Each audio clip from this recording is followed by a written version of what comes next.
Fala pessoal, beleza? Aqui eu vou resolver 3 questões sobre ligações químicas, mais especificamente forças intermoleculares, certo? Então bora lá, vou colocar aqui meu apontador laser, então bora lá. A tabela abaixo apresenta as temperaturas de ebulição para 3 líquidos à pressão atmosférica, certo? 1 atm. Com relação aos dados apresentados na tabela abaixo, podemos afirmar que a tabela está aqui. Então, o que é que a gente vai ter nessa tabela? A gente tem 3 tipos de líquidos, acetona, etanol e água. A gente tem a fórmula dela, certo? CH32CO. Legal para quem está estudando química orgânica, dar uma revisada em como se escreveria essa acetona aqui, né? Aqui você tem o etanol, C2H5OH, e aqui você tem H2O, que é a água, beleza? E aqui você tem TE, que é a temperatura de ebulição. Lembrando que a temperatura de ebulição é a temperatura para passar do estado líquido para o estado gasoso. Então perceba que a gente tem aqui 56, 78 e 100, ok? Então qual a relação que vai existir entre a temperatura de ebulição e as forças intermoleculares? Bem, força intermolecular é a força que mantém as moléculas juntas. Então, se essa força ela é forte, né? Então as moléculas vão estar mais ligadas umas às outras, né? Se tem atração uma pelas outras, vão ficar ali agarradinhas. Se essa força ela for fraca, então vai ser mais fácil dessas moléculas se desprenderem e ir para o estado gasoso, digamos assim. Então, quanto mais forte a magnitude das forças entre as moléculas, maior será o ponto de ebulição. Maior vai ser a dificuldade, você vai ter que dar mais energia, vai ser mais difícil separar essas moléculas, certo? Então, se você tem moléculas que são apolar versus uma molécula polar, logicamente, as moléculas que são do caráter polar vai ter o maior ponto de ebulição. E entre as moléculas que são polar, os que vão apresentar ligação de hidrogênio são aquelas que vão apresentar maior temperatura de ebulição, certo? Mas vamos voltar aqui para essa questão e ver o que é que ela diz. As interações intermoleculares presentes na acetona são mais fortes que aquelas presentes na água. Se a gente olhar aqui para a tabela, só pelo ponto de ebulição e pelo que eu disse anteriormente, a acetona tem 56, a água 100. Então, se a água apresenta maior temperatura de ebulição, é porque a água tem forças intermoleculares mais fortes do que a acetona. E aqui está dizendo que as forças intermoleculares presentes na acetona são mais fortes do que aquelas presentes na água. Isso é mentira, está falando totalmente o contrário. Letra B. Eu deixei assim em negrito para ficar mais fácil de ler e você não se perder na leitura, certo? As interações intermoleculares presentes no etanol são mais fracas que aquelas presentes na acetona. Pelo mesmo raciocínio entre cetona versus água, você percebe que isso também está errado. C. Dos 3 líquidos, a acetona é o que apresenta ligações de hidrogênio mais fortes. Não. Quem apresenta ligações de hidrogênio aqui é o etanol, por ter o grupo OH, e a água, certo? Eu vou tentar desenhar aqui as interações, a ligação de hidrogênio que existe entre moléculas de água. Vai ficar feio porque eu estou desenhando com o mouse, certo? E aqui eu estou desenhando a água até respeitando a geometria angular dela, né? Geometria molecular. Aí eu estou fazendo referência a esse assunto. E aqui outra molécula de água, certo? Também angular. E vai existir as interações entre essas moléculas aqui, entre o hidrogênio e o oxigênio dessa outra molécula de água. Sempre quando você tiver o hidrogênio conectado a flúor, oxigênio ou nitrogênio, formando o FON, né?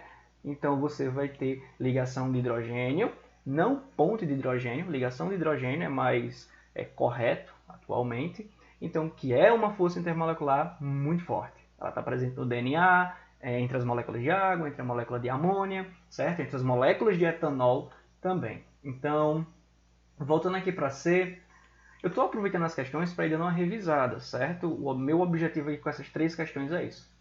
Dos 3 líquidos, a acetona é o que apresenta a ligação de hidrogênio mais forte. Isso daqui é falso. Eu fiz esse X só para lembrar onde é que eu tinha parado.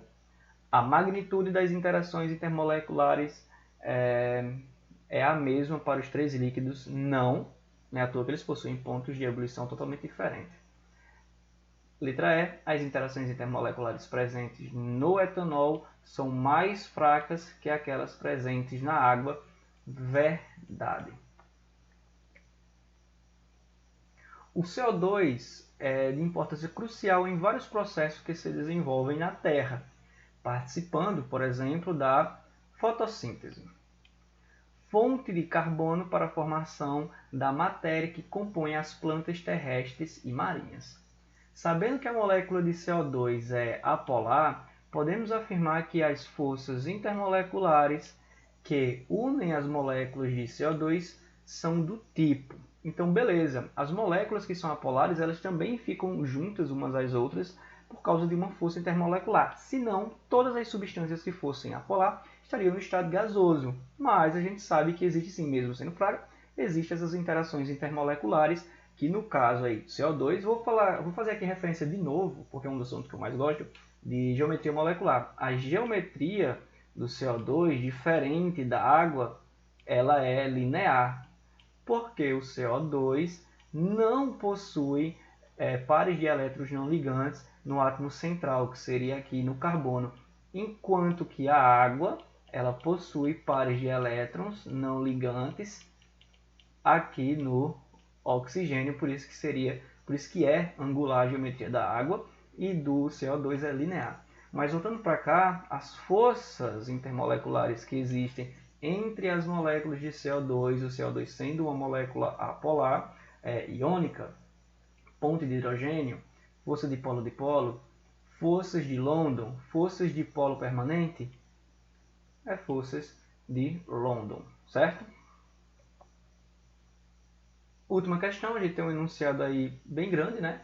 Alguns alimentos são enriquecidos pela adição de vitaminas que podem ser solúveis em gordura ou solúveis em água. As vitaminas solúveis em gordura possuem uma estrutura molecular com poucos átomos de oxigênio, semelhantes a hidrocarbonetos de longa cadeia, predominando um caráter apolar. Já as vitaminas solúveis em água têm estrutura com alta proporção de átomos eletronegativos, como no caso aí, né, oxigênio e o nitrogênio, que promovem forte interação com a água. Abaixo estão representadas 4 vitaminas.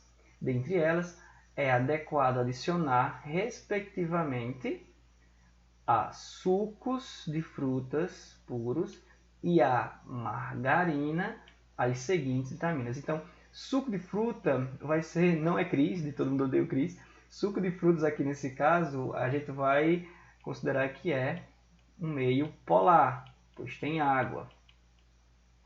E a margarina, uma gordura, né, um lipídio, a gente vai considerar apolar. Então a gente vai escolher aí, a gente vai fazer aqui o mata-mata. Letra A sugere 1 e 4. Vamos ver. 1 é ok, ela interage com a água legal. E a 4, não, ela não é a mais adequada não, pois ela não ela apresenta muito oxigênio, ela interagiria também legal com a água. E a gente quer alguém que interaja bem com a água e outro que interaja com lipídios. Letra B, 2 e 3, deixa eu ver como é 2. 2 não interagiria muito bem com a água, só tem um OH aqui.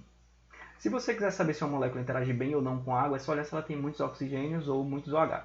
Esse enunciado aí é uma anotação ótima sobre esse assunto. C, 3. Bem, 3 também não interagiria legal com suco. Agora, 3 e 1 não respeita o respectivamente. Agora, letra E, 4 e 2.